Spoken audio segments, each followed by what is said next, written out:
bendiciendo. Un gozo estar aquí una vez más, privilegio, un honor. Gracias al Eterno, al Altísimo, y gracias al pastor Aridio por concederme esta maravillosa oportunidad de hablar de la maravillosa palabra de Dios. Abra su Biblia en el capítulo 3 del libro de Daniel. Vamos a leer a partir del versículo 15. Bendito sea Dios. Voy a leer a partir del verso 12. Daniel capítulo 3, versículo 12. Bendito sea Dios. Dios ha sido bueno. Gloria a Dios. Daniel capítulo 3, versículo 12. Damos la más cordial bienvenida a las personas que nos honran en esta noche a través de Facebook. Gracias por acompañarnos, como siempre, en la Iglesia Bíblica de la Gracia. Siempre es un placer, un honor inmenso poder contar con su sintonía y que nos sigan a través de este medio. Deseamos, como siempre, que usted sea edificado por medio de la palabra y que su familia de una manera copiosa pueda ser bendecida a través del instrumento más valioso que Dios nos ha dado, que es su palabra. También le damos la más cordial bienvenida a las personas que acudieron a la invitación de poder estar aquí en la noche de hoy. El soberano les bendiga de una manera especial y esperamos que este servicio sea de edificación y de provecho para su bendecida y privilegiada vida.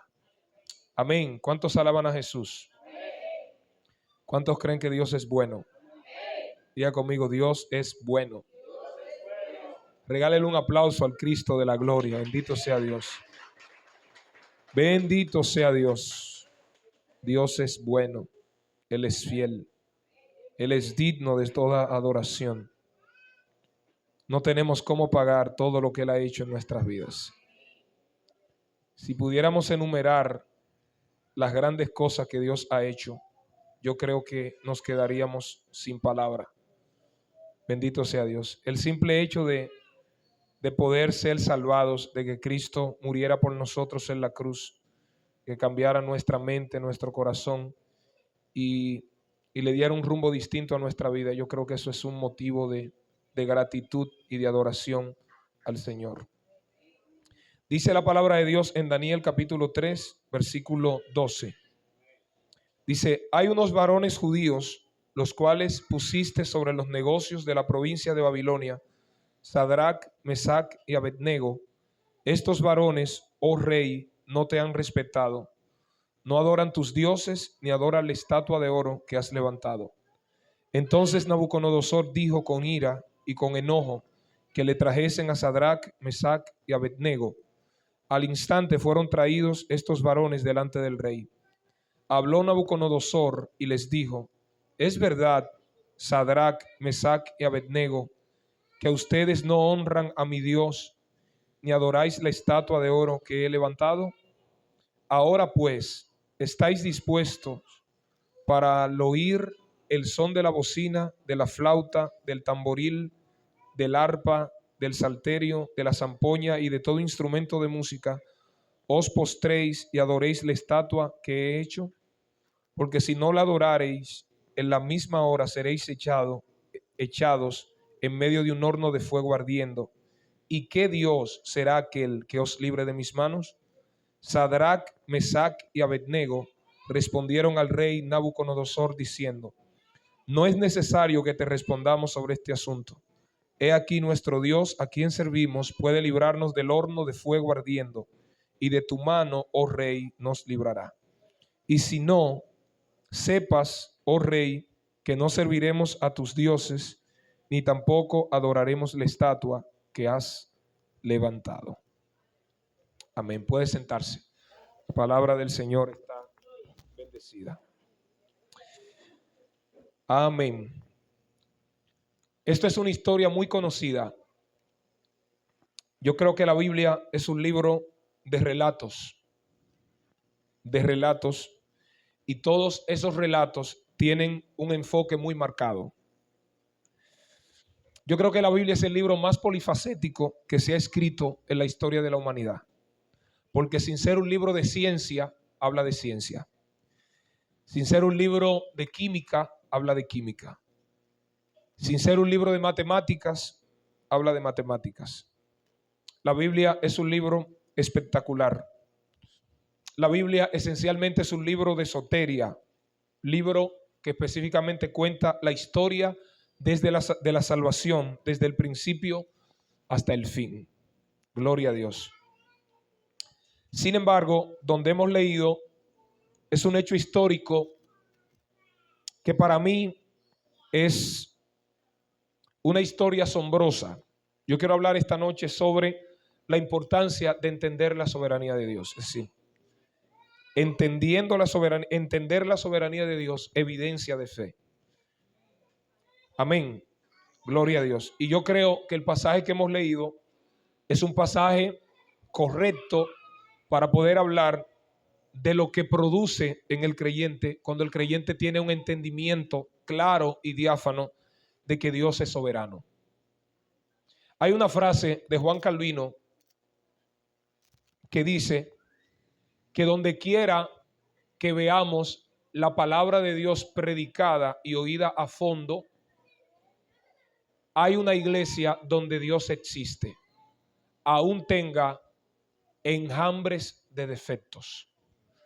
Donde quiera que veamos la palabra de Dios predicada y oída a fondo, hay una iglesia donde Dios existe, aún tenga enjambres de defectos.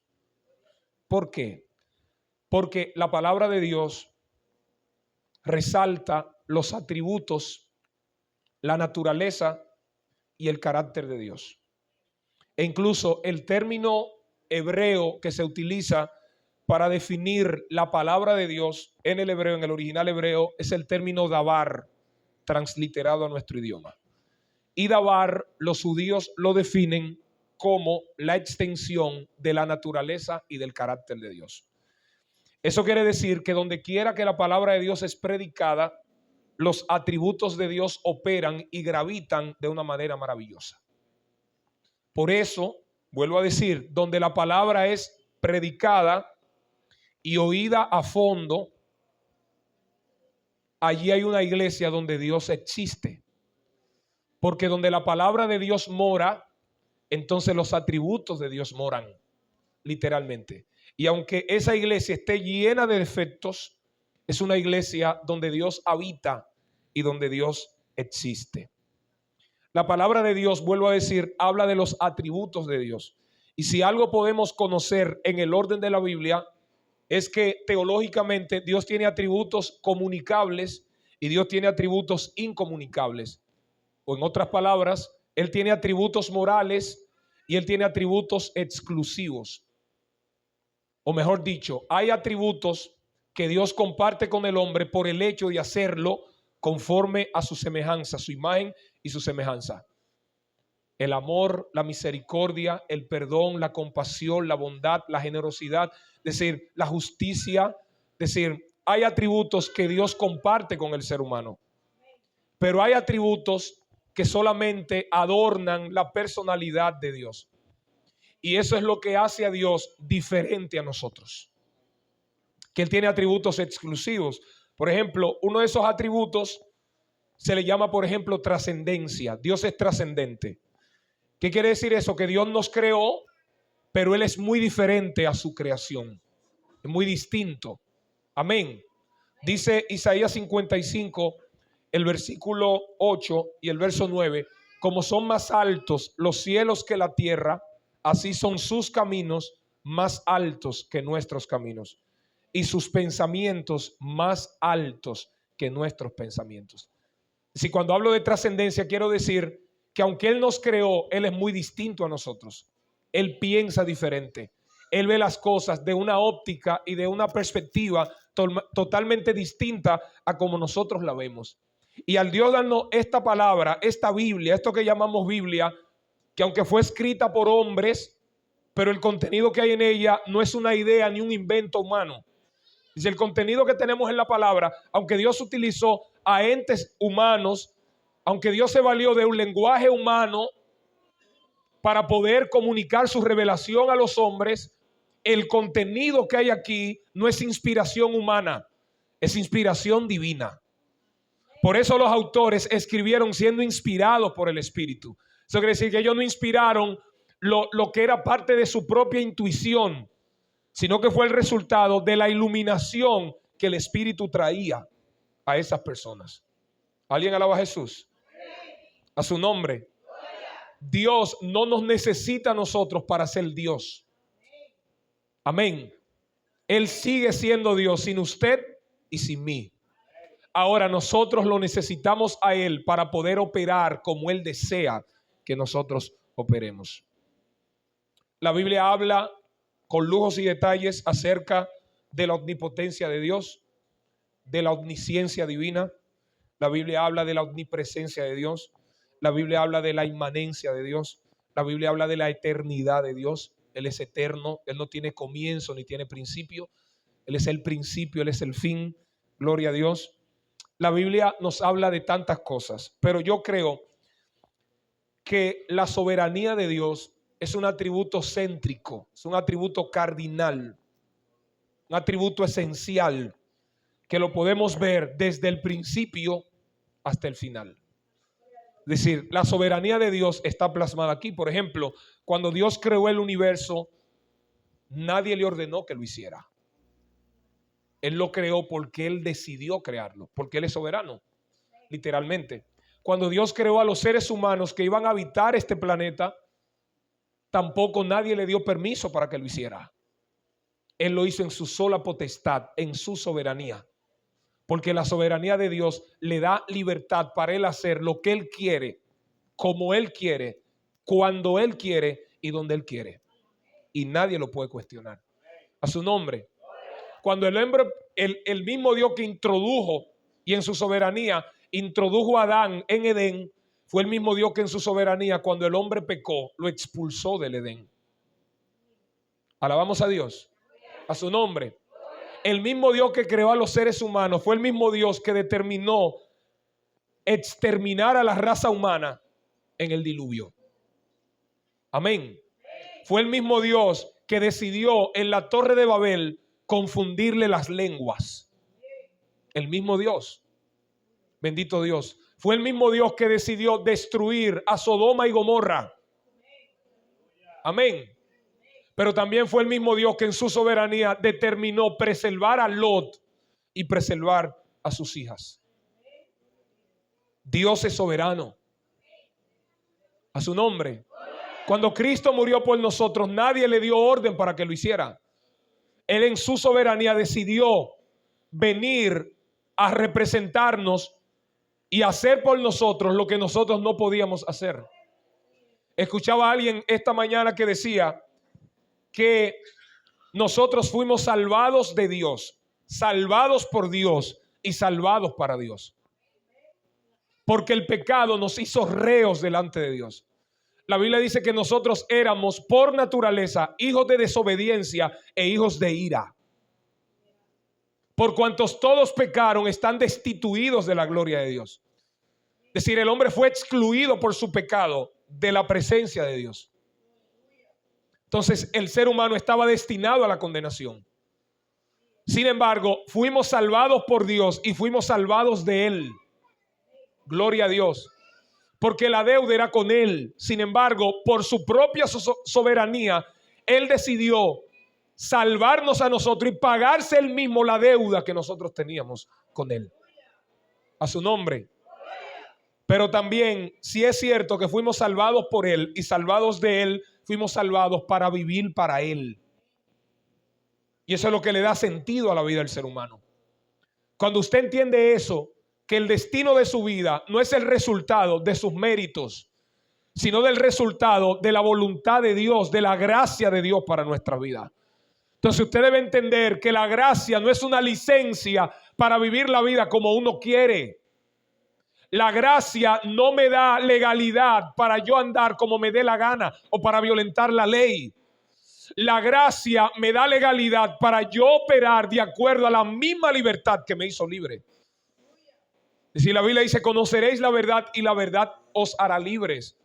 Pero esa libertad que es el resultado de la verdad de Dios no es sinónimo de libertinaje, no es sinónimo de excesos. Amén.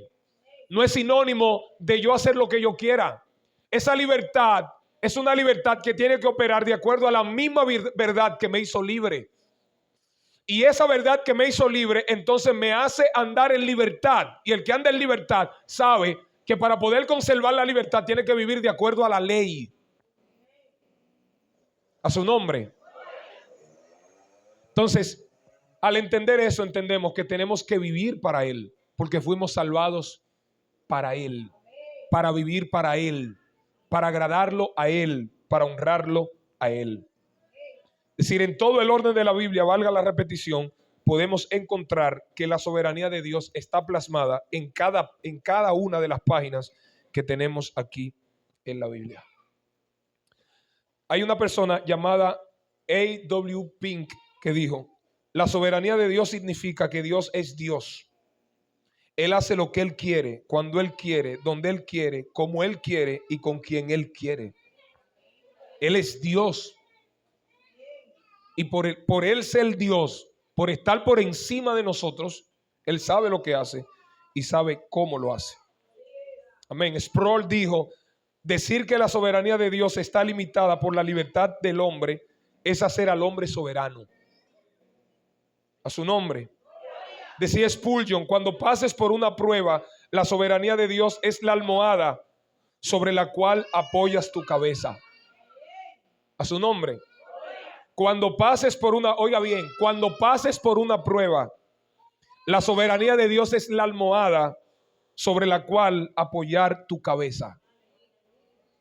¿Por qué? Porque cada prueba que viene a nuestra vida no es por accidente, no es por casualidad, no es por coincidencia, no es porque a Satanás se le antojó tentarnos o probarnos. Cada prueba que viene a nuestra vida es porque Dios lo ha permitido para enseñarnos algo. De cuando estés siendo probado, cuando estés pasando por el peor momento de tu vida, entiende que la soberanía de Dios es la almohada sobre la cual recostar tu cabeza. El mismo Sproul dijo en una ocasión, cuanto más entendamos la soberanía de Dios, nuestras oraciones estarán llenas con gratitud, con agradecimiento. Dios sabe lo que hace. ¿Sabe que el motivo de las quejas radica regularmente en las cosas que no tenemos? Regularmente es normal que nos quejemos por las cosas que no tenemos. Y también nos quejamos por las cosas que no entendemos. Sí, esos son los dos motivos principales de las quejas. Nos quejamos por las cosas que no tenemos y nos quejamos por las cosas que no logramos entender. Pero cuando tú entiendes la soberanía de Dios, tus oraciones no estarán llenas de quejas. Tus oraciones estarán llenas de agradecimiento. ¿Cuántos pueden alabar a Dios?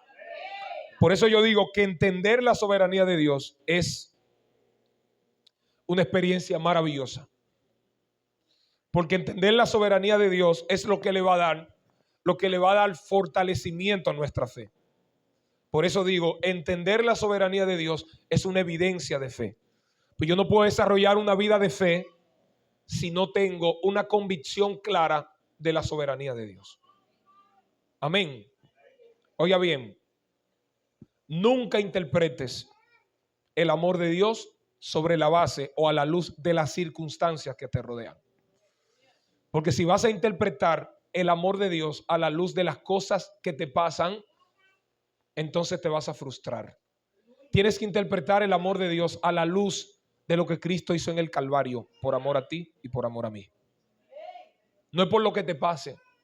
Mire, hay creyentes que creen que ellos no se pueden enfermar.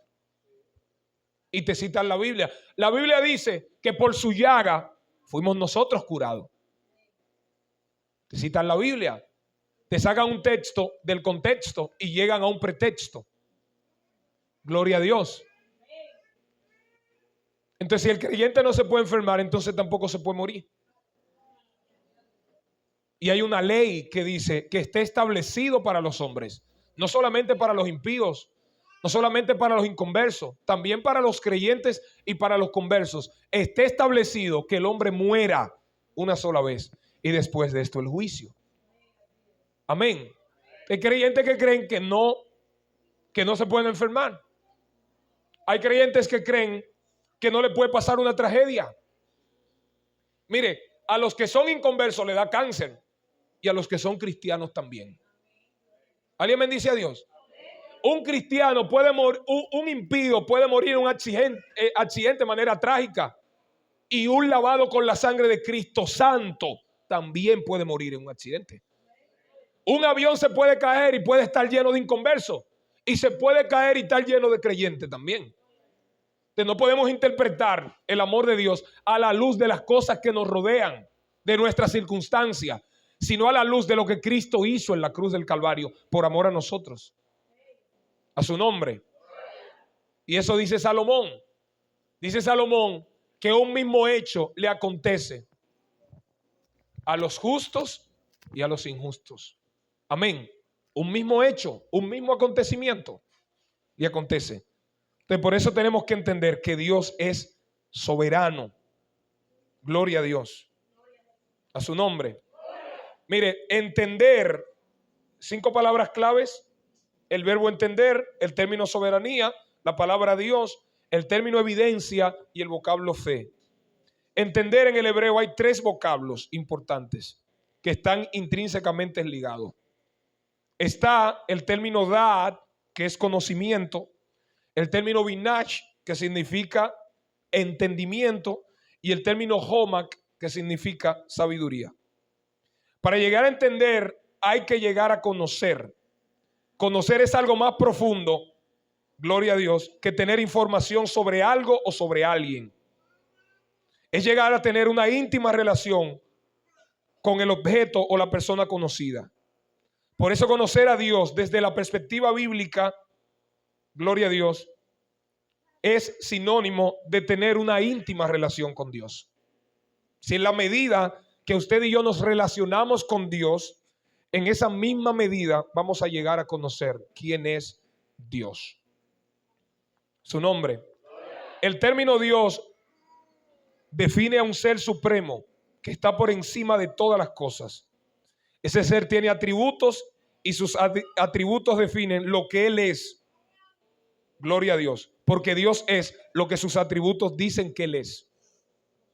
Es decir, Dios, ese término Dios, un Dios que está por encima de nosotros, define quién es Dios, cómo es Dios y cómo actúa Dios. Bendito sea Dios. Soberanía es un término también clave. Significa que Dios prepara sus propósitos y planes y los lleva a cabo en su propio momento y a su manera. Su soberanía es la experiencia, la expresión de su inteligencia, su poder y su sabiduría suprema. Significa que la voluntad de Dios no es arbitraria, sino que actúa en completa armonía con su carácter. Eso es la soberanía. Lo voy a repetir. Gloria a Dios. De que Dios es soberano significa que prepara sus propósitos, planes y los lleva a cabo en su propio momento y a su manera. No es a la manera de nosotros. No es en el tiempo de nosotros. Hay gente que creen que Dios es manipulable. Hay gente que creen que Dios está obligado a hacer lo que ellos quieren que Dios haga. Hay gente que creen que hay gente que todavía cree que todo lo que ellos pidan lo van a recibir. Y hay gente que tiene ese tipo de percepción, que ellos van a recibir todo lo que salga de su boca. Es que Dios no es un Dios caprichoso, que está llamado a cumplir caprichos. Amén. Dios es un Dios soberano, pero Él es inmutable.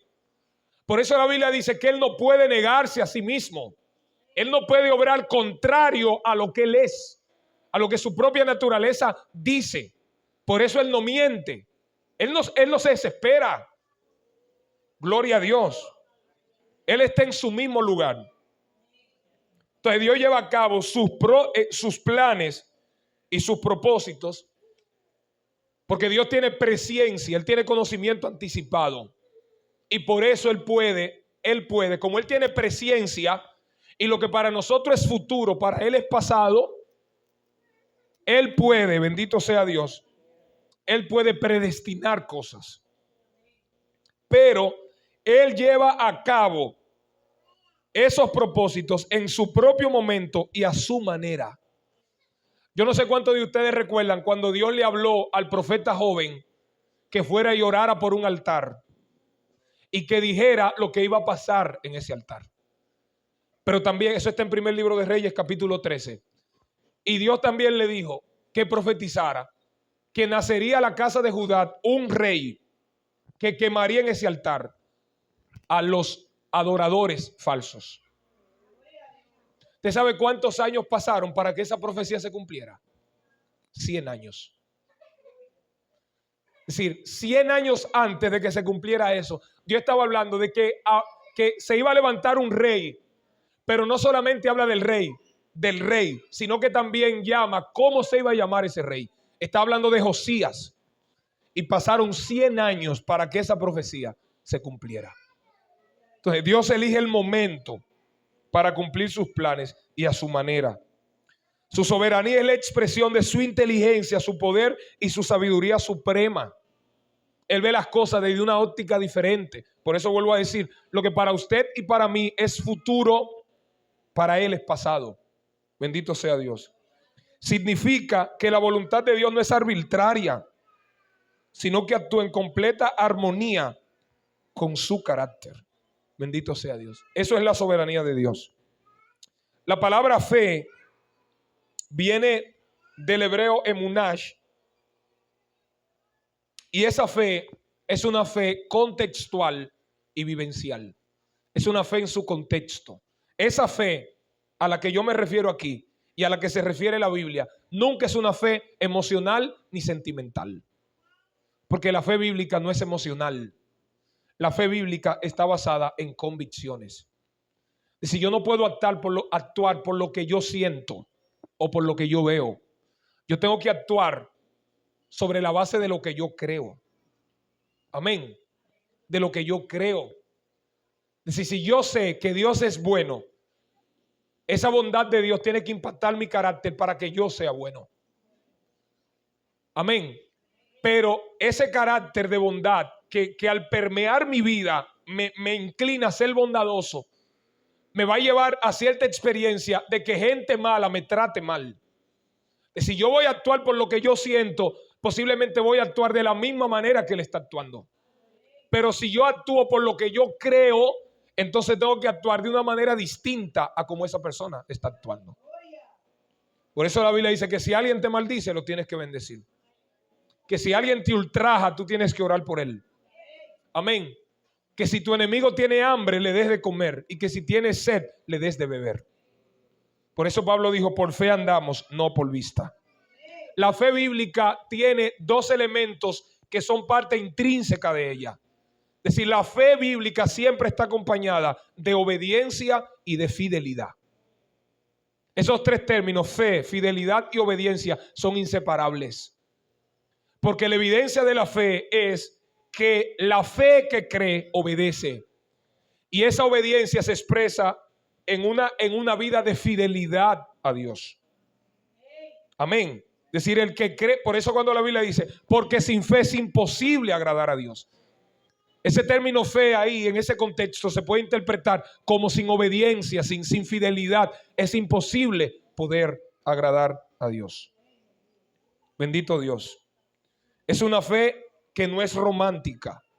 Es una fe que tiene obras. Esa es la fe de Hebreos 11 y es la fe de Santiago capítulo 2.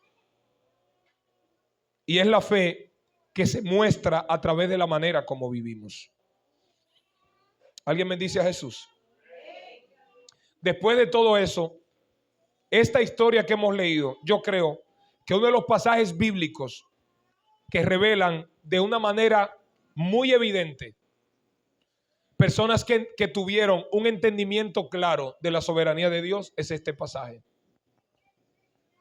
Es decir, es interesante ver lo que estos jóvenes pasaron en Babilonia, lo que trataron de hacer en Babilonia, La Biblia dice que Satanás se opone a todo lo que se llama Dios o es objeto de culto.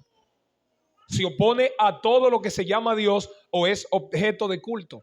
Eso quiere decir que todo aquel que decide vivir una vida para darle placer a Dios va a tener a Satanás de frente todo el tiempo.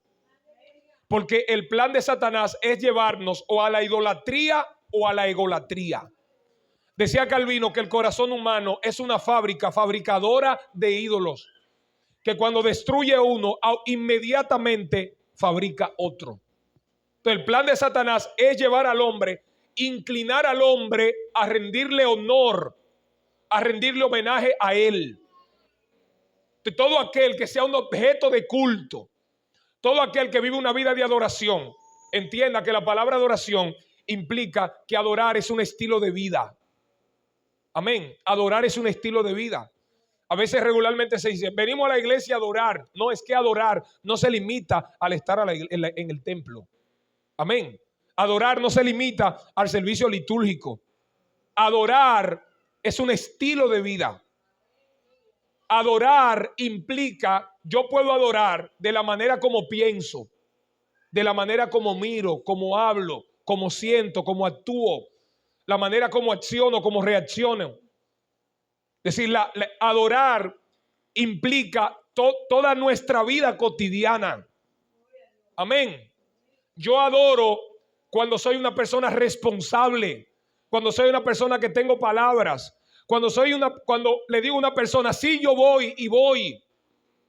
Yo adoro cuando trabajo en una empresa y soy puntual, porque yo soy cara de Dios en ese lugar. Amén. Yo adoro cuando soy tentado y me niego a la tentación por amor a Dios. Yo adoro cuando me dan dinero de más en el colmado y aunque yo necesite dinero, digo, ese dinero no es mío, porque es mejor lo poco del justo que la mucha riqueza donde hay turbación. Pero yo también adoro cuando trato a mi esposa con delicadeza. Usted adora cuando trata a su esposo con delicadeza. Usted adora cuando usted instruye a sus hijos en el camino de Dios. Usted adora cuando todo su espacio está influido y permeado por lo que Dios es y por lo que Dios hace. Es decir, no se circunscribe, no es algo que se circunscribe a algo específico. Es un abanico que engloba y envuelve toda nuestra manera de pensar y toda nuestra manera de vivir. Todo aquel que adore y que tenga un sistema de adoración monoteísta va a ser tentado a caer en el sistema politeísta. Y esto fue lo que le pasó a estos jóvenes. Llegaron a Babilonia, a una tierra pagana, a una tierra donde no conocían al Dios de ellos. Una tierra que su sistema de adoración era adorar a muchas deidades, que tenían costumbres, que tenían modos de vida diferentes, que tenían una cosmovisión del mundo de una manera diferente.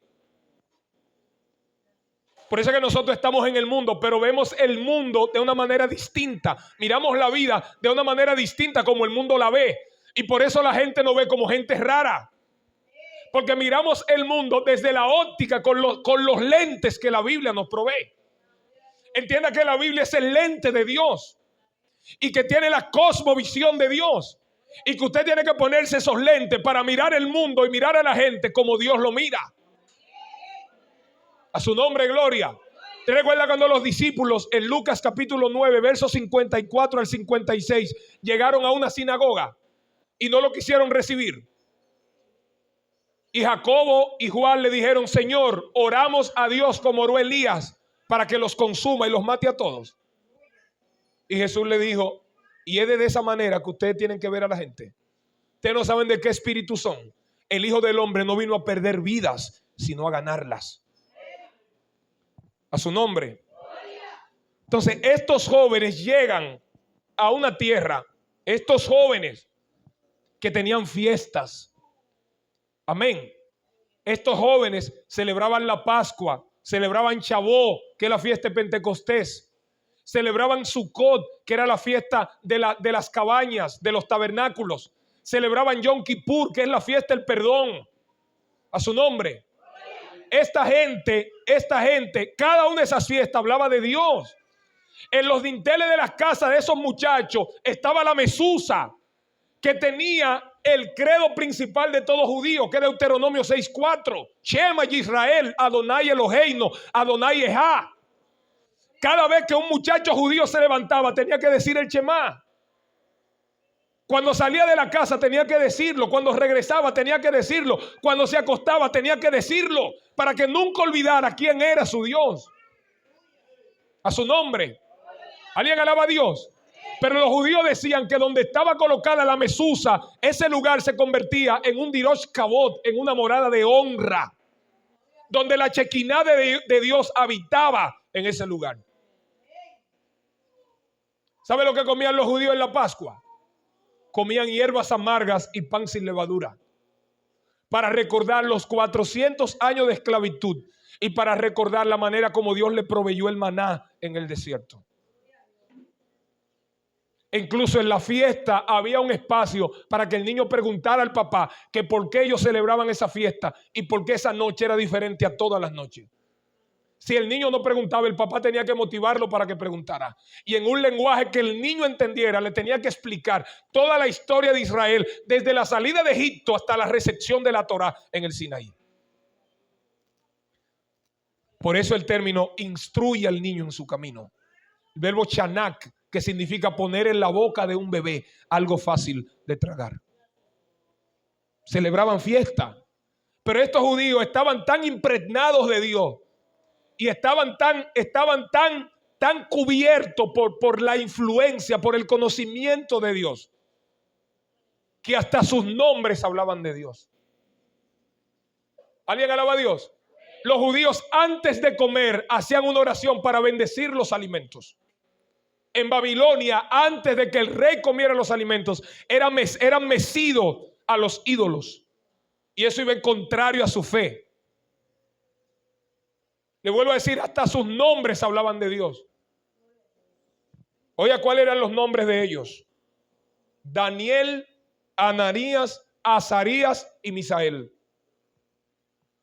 La lectura que leímos habla de 3 jóvenes, pero mencioné Daniel también. Oiga lo que significaba Daniel en hebreo.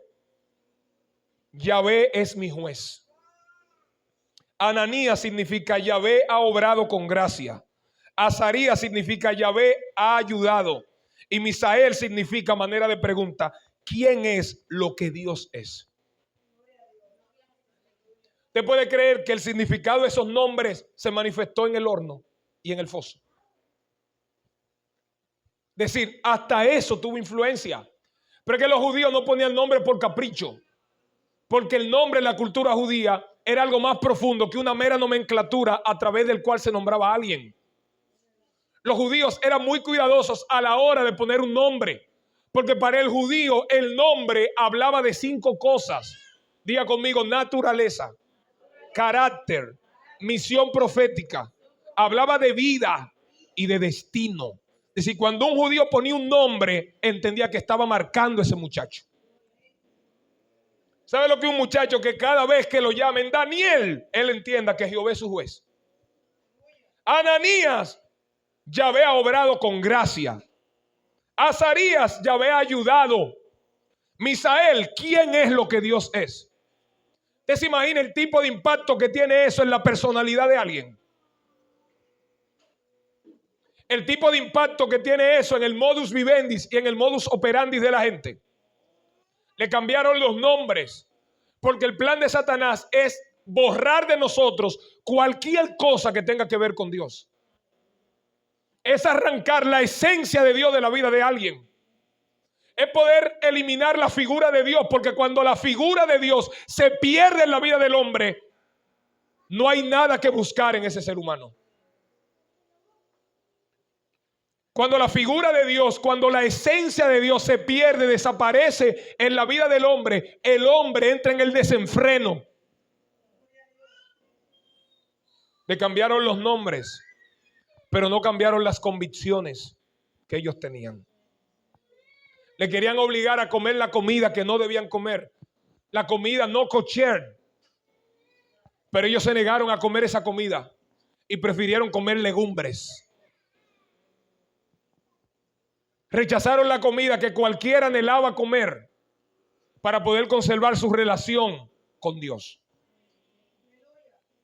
A su nombre, gloria. Vuelvo a decir, estos jóvenes, es maravilloso lo que vemos acá. Levantaron una estatua de oro. Se dio un decreto estricto.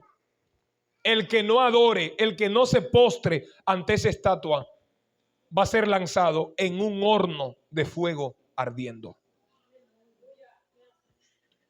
Lo quisieron atemorizar de muchas maneras. Le mandaron a calentar el horno 7 veces más de lo acostumbrado. Pero la pasión que ellos tenían por Dios era más intensa que el fuego que salía del horno.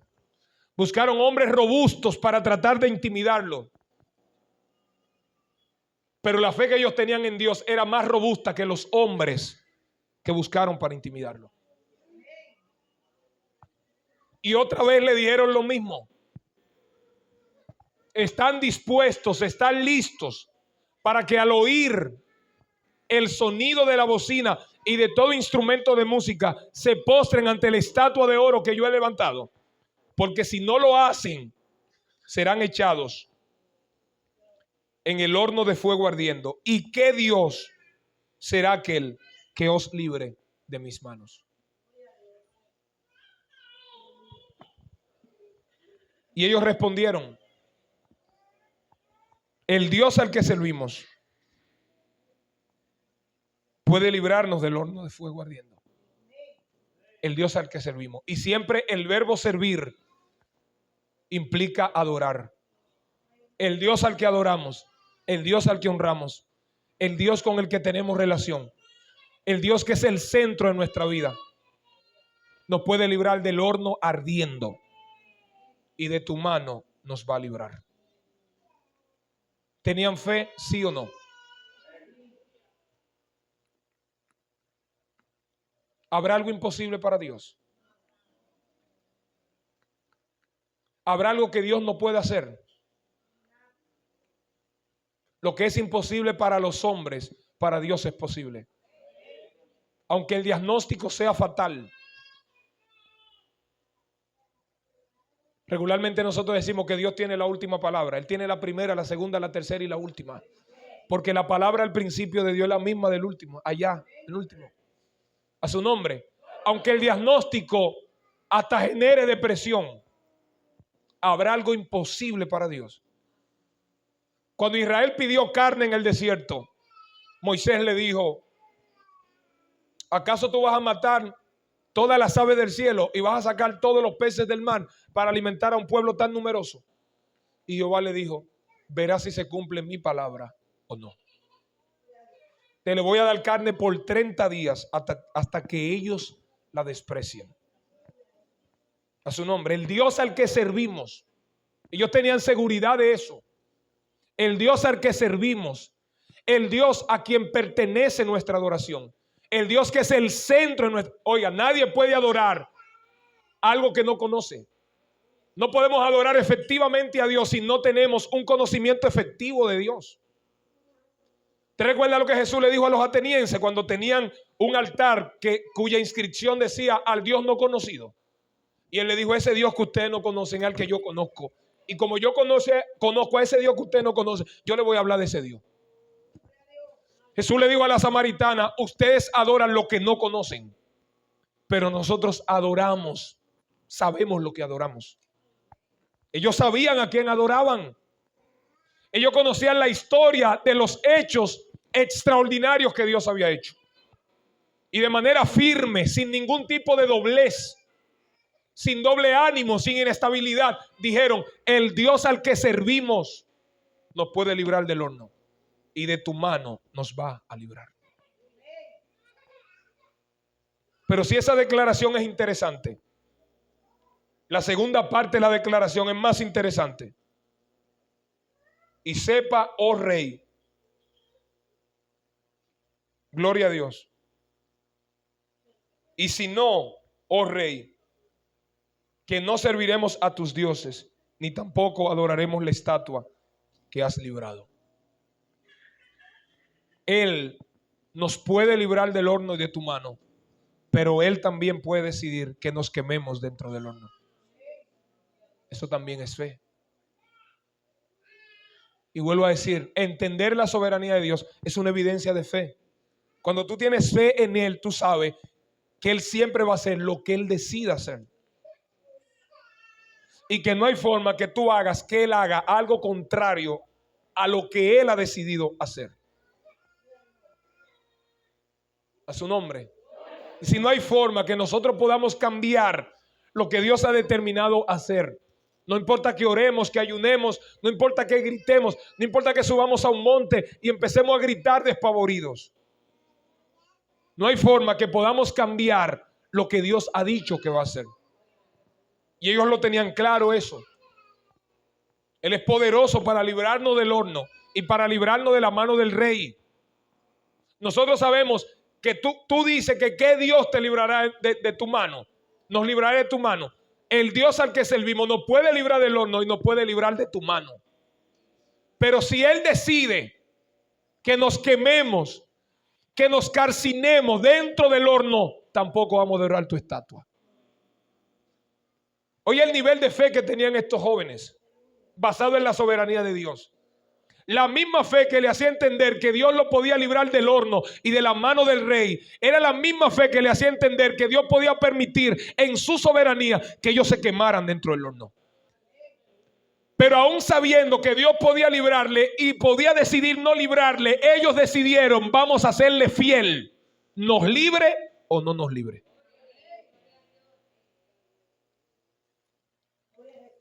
Eso es evidencia de fe. Y usted sabe lo que pasó. Dios los libró. Y Babilonia conoció del Dios de ellos por el nivel de fe que ellos tenían. A su nombre.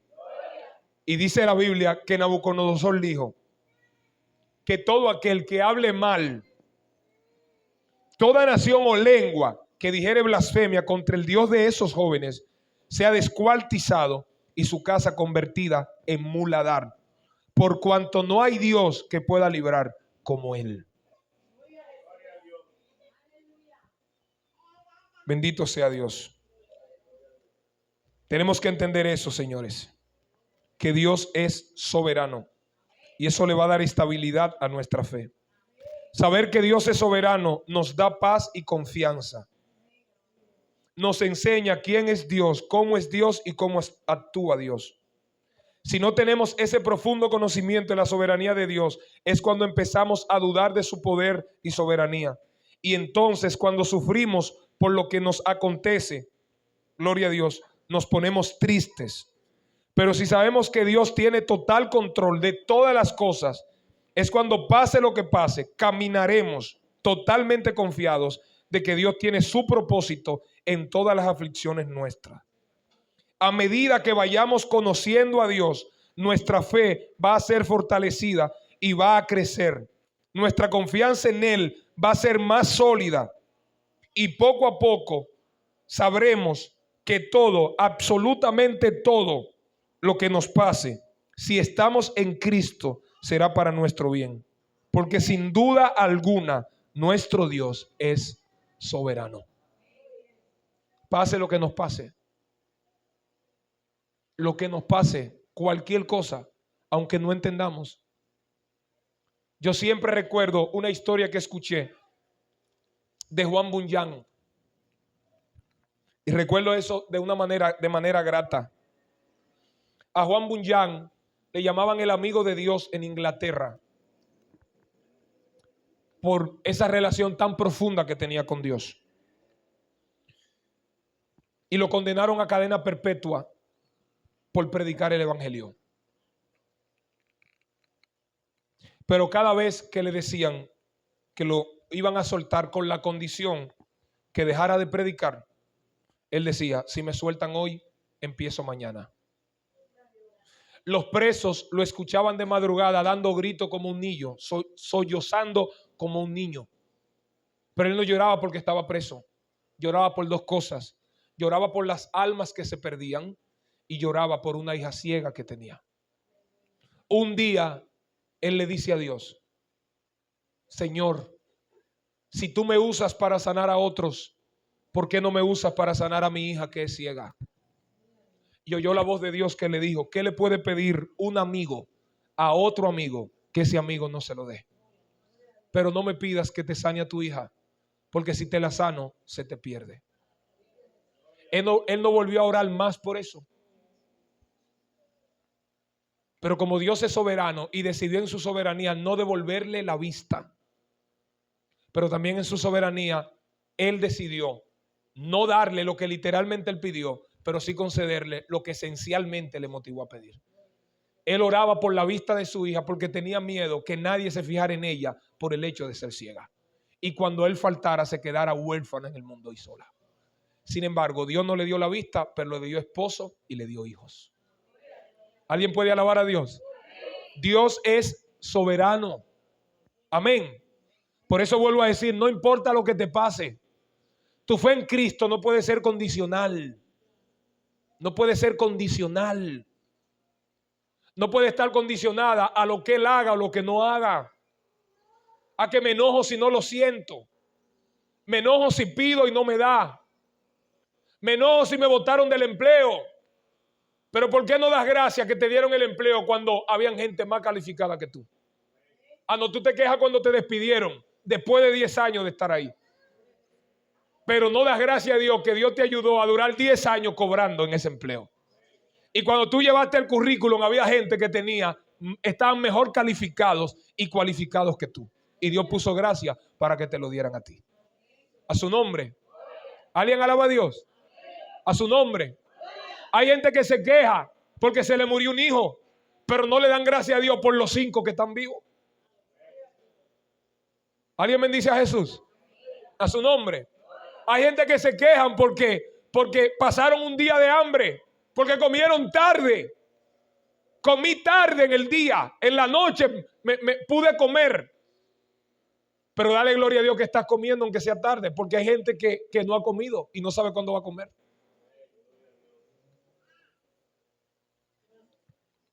Necesitamos una fe tan sólida, basada en la soberanía de Dios, que seamos creyentes a prueba de todo. Y que podamos decir, como dijo Pablo, he aprendido a contentarme cualquiera que sea mi situación.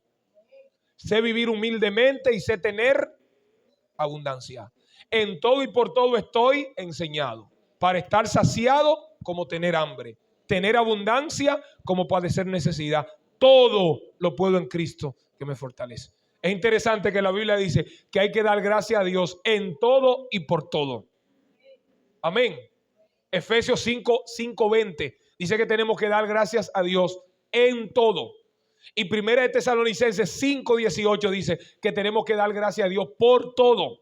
Tenemos que dar gracias a Dios en todo y por todo. Gracias en todo lo que nos pasa y por todo lo que nos pasa. Y Pablo dice, en todo y por todo he sido enseñado. Si tenemos que dar gracias, ¿qué es lo que nos va a llevar a dar gracias a Dios en todo y por todo? Cuando entendemos que todo lo podemos en Cristo que nos fortalece. A su nombre. Señores, no se frustre cuando le pase algo que usted no entienda. Entienda que Dios está en control y Él sabe lo que usted está viviendo. Dios es tan fiel y Él es tan soberano que Él sabe, gloria a Dios, hasta cuándo Él va a dejar la prueba en tu vida. La Biblia dice que Él no va a permitir que seamos tentados más de lo que podamos soportar, sino que dará juntamente con la tentación la salida para que podamos resistir. Si Dios sabe lo que hace y sabe cómo lo hace, hay cosas que Dios no nos va a evitar. Porque si no los evita, entonces no vamos a aprender lo que Él nos quiere enseñar con eso que no nos quiere evitar. Yo le pregunto a ustedes, ¿Dios podía evitar que a los 3 jóvenes lo echaran en el horno? Sí. ¿Dios podía evitar que a Daniel lo echaran en el foso? Sí. ¿Dios podía evitar que los hermanos de José lo vendieran como esclavo, que lo echaran en una cisterna? ¿Dios podía evitar que la mujer de Potifar pusiera los ojos en José y que le levantara una calumnia y que lo metieran preso y durara 2 años preso? Dios podía evitar todo eso, pero no se lo evitó. ¿Sabe por qué? Porque Dios permite sombras en sus mejores instrumentos para que solo su nombre resplandezca. En esa sombra Dios nos va a enseñar cosas que no la aprenderíamos si no fuera de esa manera. Esas cosas que nosotros queremos que Él nos evite, nos va a enseñar una lección que va a ser una lección de vida. Quizá lo que vamos a sufrir ahí nos va a evitar sufrimientos superiores si no pasáramos por ahí. A su nombre. Fíjese que Dios no evitó nada de eso. Pero mire cómo Dios se manifestó y cómo se reveló y cómo se dio a conocer en medio de eso. En Babilonia, en los medos persas y allá en Egipto. Su nombre fue conocido. Pero primero ellos fueron procesados. Jesús le dijo a los discípulos: Satanás me ha pedido para zarandearlos como trigo. El problema no es ser zarandeado o no ser zarandeado. El problema es si la fe nos falta en medio del zarandeo. Él no nos va a evitar el zarandeo, pero se va a preocupar que la fe que nos va a ayudar a subsistir en medio del zarandeo pueda mantenerse en nosotros. ¿Yo podía quitarle el aguijón a Pablo? Sí, pero hay cosas que Dios no nos va a quitar, porque esas debilidades son las cosas que nos contextualizan y nos hacen entender de qué estamos hechos, de qué estamos formados. Esas debilidades son las cosas que traen a colación a nuestra vida que Él es grande y nosotros pequeños, que Él es fuerte y nosotros débiles. Amén. Que Él es eterno y nosotros transitorios, que Él está arriba y que la ley de la gravedad no tiene ningún efecto sobre Él, pero nosotros estamos abajo y esa ley funciona para nosotros. A su nombre, que Él es perfecto y nosotros imperfectos, que Él sin nosotros sigue siendo el mismo Dios, pero nosotros sin Él no somos absolutamente nada. Esas debilidades que no nos gustan son las debilidades que nos llevan al altar y nos hacen contemplar la inmensa, sublime y abundante gracia que Dios ha vertido en nosotros. Por eso Dios le dijo a Pablo: no te voy a quitar el aguijón porque me funciona. Quita tu enfoque del aguijón y ponlo en mi gracia, porque mi poder se perfecciona en tu debilidad. Hay cosas que solamente pasan en el orden de Dios. Por ejemplo, en matemáticas se dice que todo dígito multiplicado por 0 da 0. ¿Verdad que sí? ¿No es eso que dice la matemática? Sin embargo, Isaías capítulo 40, el verso 29 al 31 dice que Dios da esfuerzo al cansado y multiplica las fuerzas al que no tiene ninguna. Eso solamente pasa en el orden de Dios. Porque tú puedes multiplicar 20 millones de libras esterlinas por 0 y la calculadora te da 0. Sin embargo, Dios de la nada produce cosas. Pero en el orden también de Dios también sucede. Es el único lugar que cuando tú entiendes que tú eres débil, ese reconocimiento abre la puerta para que tú recibas tu mayor nivel de fortaleza. Solamente en Dios, para ser fuerte, hay que ser débil. Solamente en Dios, para ser grande, hay que ser pequeño.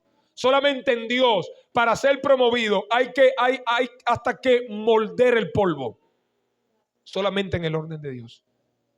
Por eso, no importa lo que usted pase, no importa lo que le suceda, entienda que Dios es soberano y que Dios tiene un propósito en medio de todo lo que le pasa.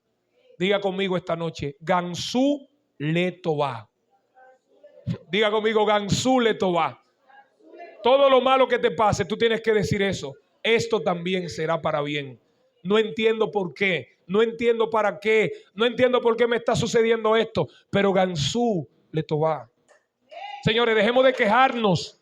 Vamos a darle gloria a Dios. Deja de estar enfocado en las cosas que no tienes, que te obstruyen la visión para que no veas lo que no tienes. Está tan concentrado en las cosas que no tienes que no puedes apreciar las cosas que tienes. Y quizás lo que tienes es superior a lo que no tienes. Quizás lo que tienes es más grande que lo que no tienes. Pero estás tan enfocado en lo que no tienes que no puedes darle gloria a Dios por lo que sí tienes. Las quejas son el idioma del infierno. En el reino no hay queja, hay alabanza, hay adoración, aunque no entienda nada, pero gloria a Dios. O sea, hay cosas que son extrañas, señores. Dios obra de forma misteriosa que uno no entiende. Y es misteriosa porque no comprendemos, no sabemos. Miren, en una ocasión, en Hechos 16, Pablo y Silas querían ir a Asia a predicar y el Espíritu se lo prohibió. Querían pasar por Bitinia y el Espíritu no se lo permitió. Y usted dice, pero la Biblia dice que vayamos al mundo y prediquemos el Evangelio a toda criatura. Entonces, ¿por qué Él me está prohibiendo ir ahí? Si es su voluntad que todo el mundo conozca, que no es el tiempo. Él decidió que hay otro lugar donde hay que ir a llevar la palabra en ese momento. Y como Él sabe y es soberano, a Él no se puede cuestionar, con Él no se pelea ni se discute. Porque no es sabiduría contender con el omnipotente. Y aquel que contiene le puede pasar lo que le pasó a Job. El que contiende con Dios, que responda a esto. Y la primera pregunta lo partió en un grupo de pedazos. ¿Dónde tú estabas cuando yo hice la tierra? A Dios no se le exige, a Dios no se le demanda, con Dios no se pelea, a Dios se le dice, no tengo idea de lo que está pasando. Pero gloria a Dios por lo que está pasando. Gloria a Dios por lo que está pasando. Aunque no entienda. Entonces esa misma noche se sueñan, tienen una visión, tiene Pablo una visión, que un varón macedonio le dice, varones vengan acá y ayúdenos. Y él entendió que el Espíritu lo enviaba ahí. Y cuando van allá, cuando llegaron a la primera ciudad de Macedonia, que es Filipo, cuando iban a la oración le cayó una divina atrás y empezó a decir, estos son varones que anuncian la palabra de Dios. Y Pablo reprende el espíritu de adivinación y lo metieron preso a Pablo y Silas. Y antes de encarcelarlo, lo azotaron. Y cuando estaban encarcelados, con los pies en el cepo, en vez de quejarse, empezaron a cantar himnos de alabanza a Dios. Y usted sabe lo que pasó en esa cárcel, ¿verdad? Un terremoto que estremeció la cárcel, las cadenas se rompieron, las puertas se abrieron y una familia entera se salvó. Oyó, obedecer a Dios es el sacrificio más alto que se puede pagar. Pero la recompensa es más alta que el precio. Fueron encarcelados, fueron golpeados, fueron azotados, fueron amarrados. Pero en esa ciudad una joven fue libre, una familia entera se convirtió, vieron algo que nunca habían visto y como si fuera poco, en esa ciudad nació una iglesia, la iglesia de los filipenses.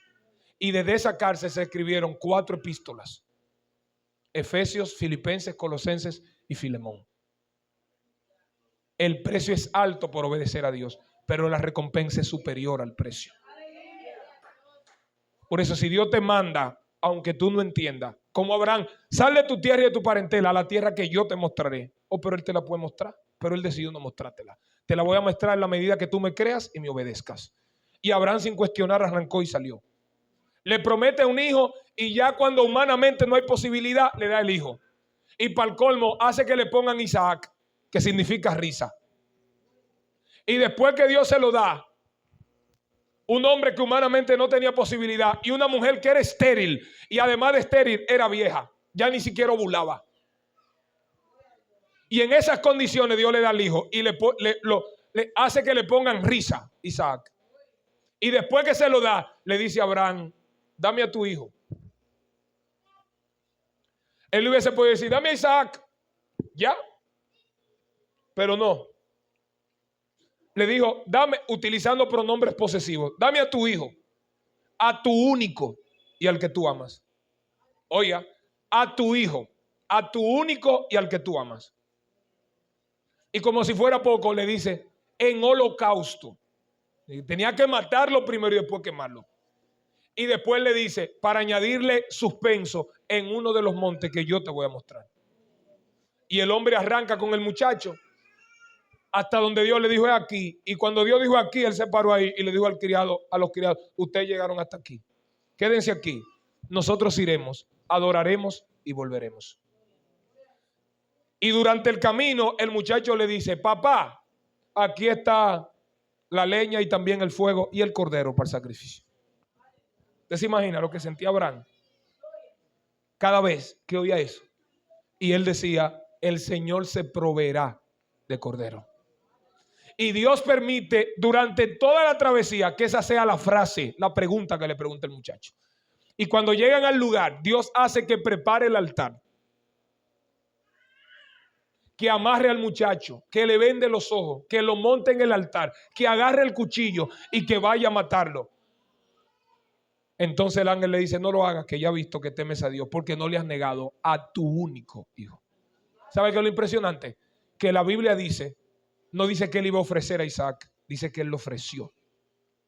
Dice: ese muchacho estaba muerto antes de llegar ahí. A su nombre.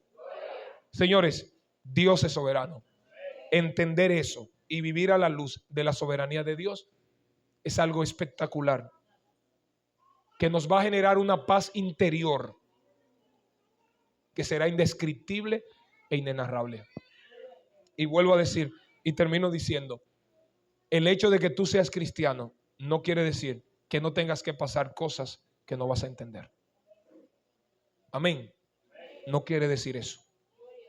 Vas a pasar muchas cosas. Búsqueme algún versículo de la Biblia que diga que el cristiano, por el hecho de ser cristiano, no va a pasar proceso. Todo lo contrario, vamos a encontrar en la Biblia entera declaraciones que indican que vamos a ser probados. Las aflicciones del justo son muchas. Necesario que a través de muchas tribulaciones entremos en el reino de Dios. Si el justo con dificultad se salva, en el mundo tendrán aflicción. Gloria a Dios. Llegará la hora que cualquiera que les mate pensará que está sirviendo a Dios. Gloria a Dios. Vamos a pasar muchas cosas, pero entendemos que el Dios al que servimos siempre está en control. Amén. A su nombre, Él siempre está en control. Todo el que está aquí, los que han conocido a Jesucristo, no son deístas, son teístas. A su nombre. El deísmo dice que Dios creó el universo y después que lo creó, lo abandonó para que fuera gobernado por las leyes. El teísmo dice que Dios creó el universo y que el universo subsiste por Él. Él está presente. Amén. Él está ahí en medio de cualquier situación. Aunque no hay muchísimas cosas que yo vivo que no entiendo, no tengo idea. Y hay muchas cosas que usted vive que usted no tiene idea. Pero recuerde, a Dios no hay que entenderlo. A Dios hay que obedecerlo. Si vas a obedecer a Dios por lo que entiendas de Dios, entonces nunca lo vas a obedecer. Tienes que creer y obedecer para llegar a entender. Si a Él le place hacerte entender lo que tú quieres entender. Aprendamos de estos 3 jóvenes hebreos que expusieron su vida a ser quemada por el nivel de fe que tenían en el Dios soberano.